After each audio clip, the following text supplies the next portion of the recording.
Welcome into another all-blue preview. Dave Baker and Lee K. Howard here with us today. It's good to be here. Brian's upstairs kind of doing his thing, and that's okay. Yeah, Brian's got other things he's got to keep his eye on, and so we're here. You did not say that. You did not say that, did you? I did. That is unbelievable. I was just alluding to things, but, you know. I mean, is that a HIPAA violation? Did we No. do that? Yeah, he's got his eye on some other things right now. He had some eye work done, and so his eyes red, and so that's why he's not here.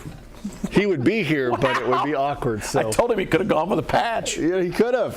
But hey, I'm glad to be here with you. Awesome to be here, and of course we got a lot to talk about. Is tonight the final night of the high school basketball regular season? Regular season. The districts start next week. Start on Monday, and all those draws and everything. We'll talk about that coming up in a minute. But obviously the big thing today is the biggest game of the year, and we've said that a lot. But Kentucky and Alabama tomorrow, after the way things happened at Auburn the other night, the Cats now 3 behind Alabama in the loss column with just 2 weeks left in the regular season, and the implications for this one are huge. And it seems like that's kind of how each game has been. How many times have we said, this next game is the really big one? But when you are playing the team that has the best record in the conference, certainly it takes on a whole nother level. But, when you lose a tough game at LSU the other night, this one becomes even more important, like you said, just because you've got to prove that you can beat a team like this. And you know what? The good thing is, I think Kentucky can beat a team like this. They've got to go show that, though. I think they can. It's just it's kind of maddening. I know it probably is for Cal and for the guys on the team, but I mean, you just really don't know what you're going to get. No. I mean, you honestly do not. I mean, I don't think anybody saw the thing coming from Auburn. And then the other night, they get up 15, and we talked about it up in the office a lot yesterday, as I'm sure a lot of people did. But, they come in there, and, LSU has now come back from big double-digit deficits in 3 straight games, and the game ends the way it did. And it's just Kentucky now, and this is nobody banging on anybody or anything, but, I mean, facts are facts, right? And they've lost, 5 games? By less than 5 points. Less than 5 points, and 8 overall. Or something like that. And we've talked about their offense all season long. And I'm just looking over some notes from Alabama. This would be their 20th win. Back-to-back 20-win seasons for the first time since 12-13. Yeah. And then they've scored 80 points versus conference opponents in 7 straight games, and they have scored 100-plus in 8 this season. That's the most by any SEC school since Kentucky in 95-96. Yeah, how about that? I mean, so with all the talk about Kentucky's defense, it looks like this is just going to be one of those offensive shootouts. Yeah, I was going to say the good thing is Alabama doesn't play much defense either. And you could probably argue that for the first time in SEC play, Kentucky is the better defensive team going into a matchup. But let me just say this real quick about kind of the frustrating thing, I think, for a lot of fans this season is, as opposed to the last couple years where they had some bad losses and some tough losses, I think you could look at each one of those teams and say, well, they were deficient in some way. If they'd only had this. Yeah, exactly. If they had just 1 or 2 more guys who could shoot, or another guy who could beat their man off the dribble, or a rim protector. They certainly had Oscar who could rebound. But, there was always like a glaring weakness on the last couple teams, but they could win. They could. This team this year, it seemingly has all the pieces that they need. Right. They have everybody. They have depth. They have shooters. They have a rim protector. They have guys who can beat their man off the dribble. So when they lose, I think, to a team like LSU, it becomes even more maddening because you're like, this is a team that should be a top 3 seed in the NCAA tournament.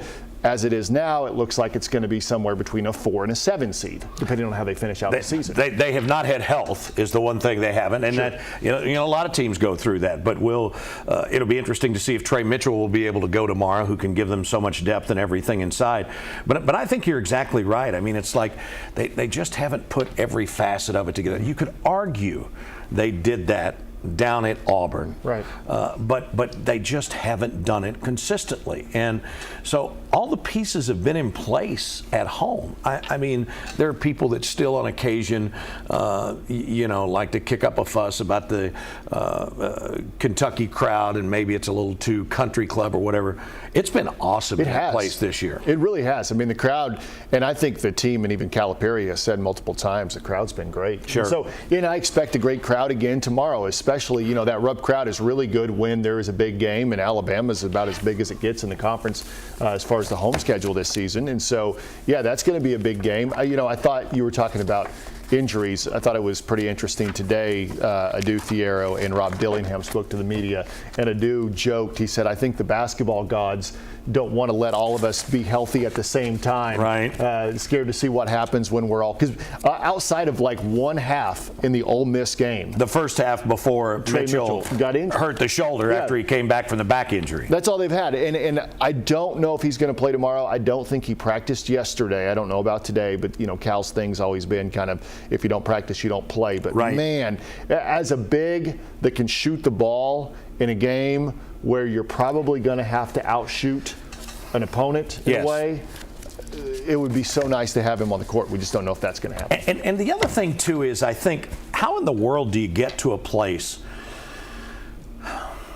where you can figure out the balance thing?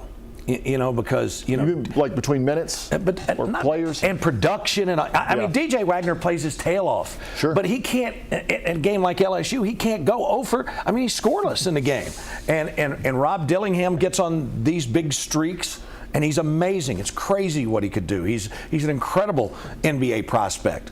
But when he does that stuff, does the ball end up in his hands more?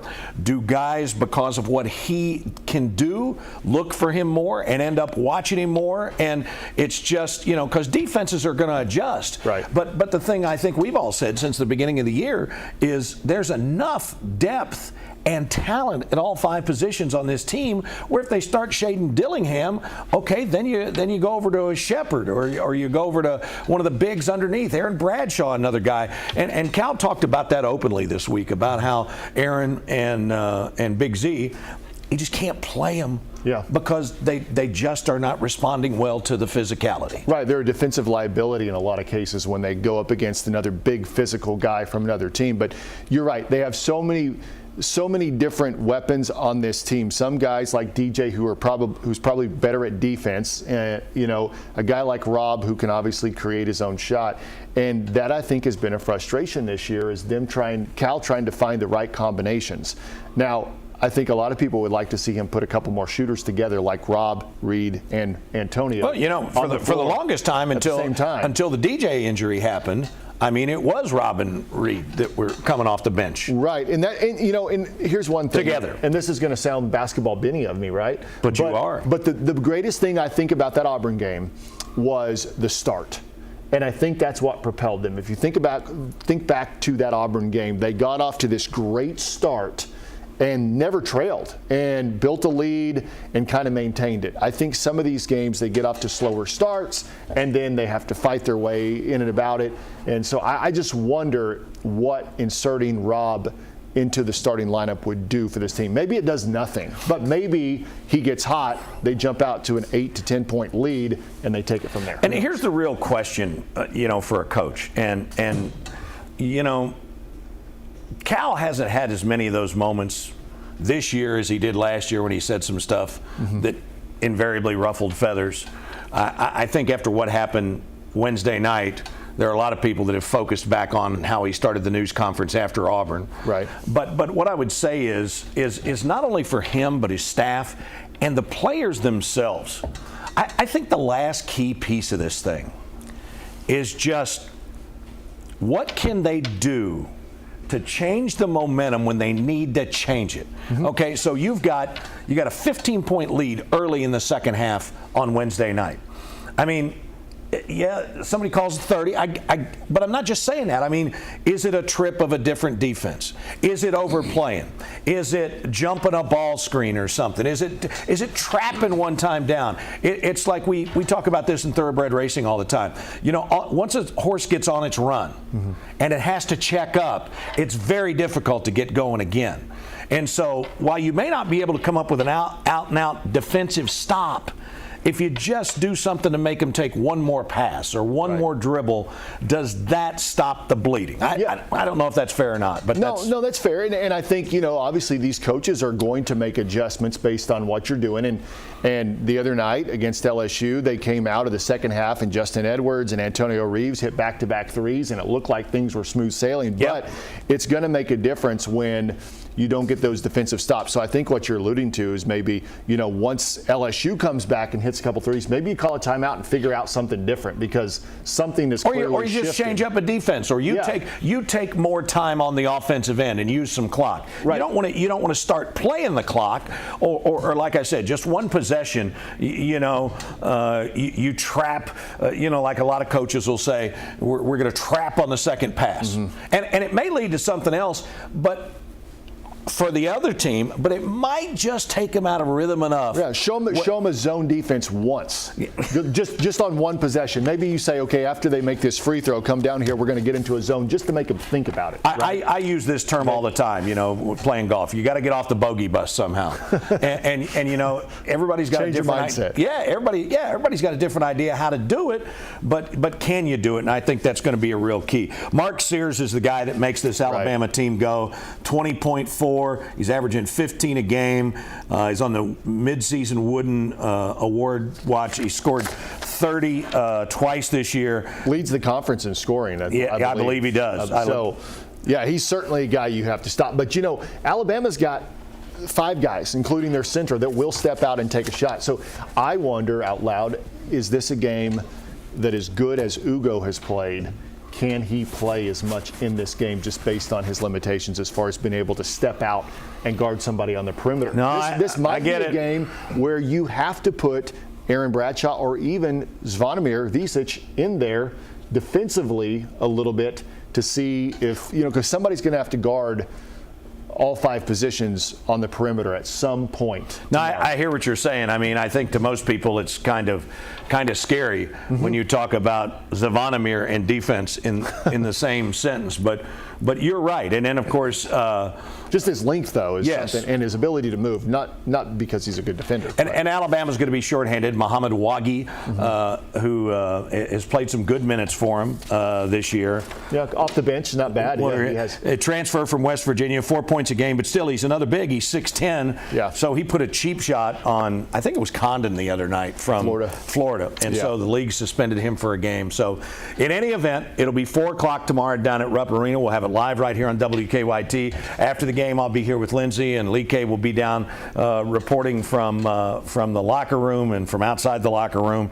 And I just don't know how else to say it. I mean, any way you slice it, this is huge. First team to 100 wins this game, right? It might be. Is that how it goes? Because next week you go to Mississippi State, then you've got Arkansas here at home, you have the midweek senior night, and then you close out the regular season on the 9th at Tennessee. And let me just say this last thing about, basically, right, is the entire regular season, the entire point of it is playing for the best seed that you can possibly have in March. And Cal has always said since day one that mathematically you've got a much better chance of getting to where you want to be in the tournament if you get a number 1 or number 2 seed.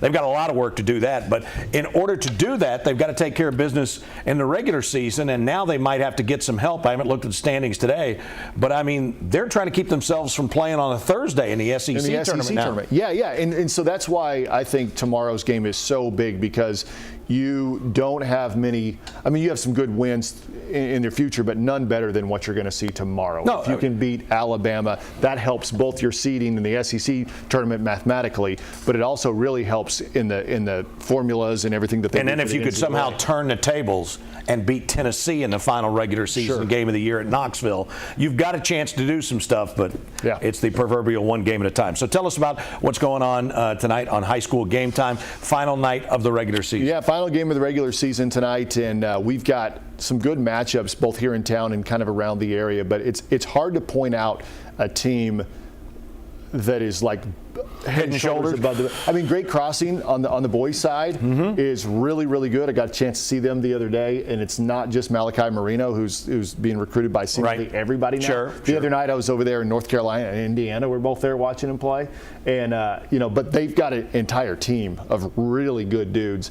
But I don't know. I don't want to make any sort of predictions, but we've got some really good teams in this area that can make a run. Bryan Station is good this year. Frederick Douglass has been up and down, and they can be pretty good. I mean, there are some good teams. Henry Clay obviously got out to that great start, and they've kind of fluctuated a little bit recently. But I think that district tournament next week, especially the one here in town, is going to be really exciting. And then because of the fact that EKU has had such a big year, the regional, which has been held down at Baptist Health Arena at McGrayer, Baptist Health Court at McGrayer, that's going to be held over at Dunbar this year. That's right. And so you could have a lot. I mean, you've got Morehead State got back on track last night, so you could have a whole bunch of teams here in the area involved in a postseason. Yeah, Morehead snapped that 3-game losing streak last night, and we were talking about this. Never has it happened before, but when you look at those projections, you've got Morehead projected to make the NCAA tournament this year, and EKU projected. Obviously, that's never happened before because they used to be together in the OVC. No, sir. And here, I think I saw the stat. I'm going to get the number wrong, but EKU, they've got a game again tomorrow. They have a chance to win the regular season conference tournament, I believe, for the first time since 1979. Wow. I think that's the last time the EKU won the regular season conference tournament. Wow, that might have been back in the Ed Beyer day or something like that. I'd have to check. Before my time. I'd have to check that. But Lee Kay and Lindsay will be here with all of that tonight. And, of course,